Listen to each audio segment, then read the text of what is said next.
Hello, out there in cyberspace.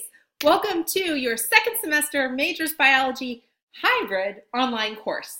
Best of both worlds, lecture online, maybe 3 a.m. in your pajamas, lab face-to-face.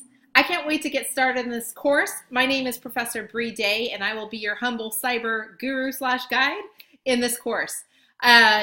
This course is jam-packed with information. We're going to be going from evolutionary biology all the way through the human body and everything in between. So it'll be cover evolution, ecology, and conservation. It's going to do a whole survey of the diversity of life on Earth, as if that wasn't enough by itself, and go over the major systems of the human body.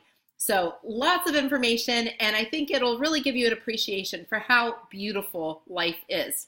Now, this course is challenging and it's a majors level, and it assumes that you have already had some basic biology, so you know what DNA is, you know what protein synthesis is, and the cell and its components.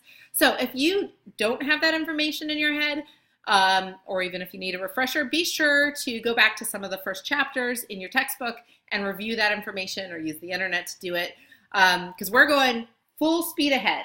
I think you're going to really love this course. Evolutionary biology is the theme that runs through the entire course, and I think by the end, if not by the beginning, you'll see why that is. So I hope you enjoy this course. I can't wait to get started, and if you have any questions, be sure to email me. My email address is on the syllabus, and I look forward to seeing you online.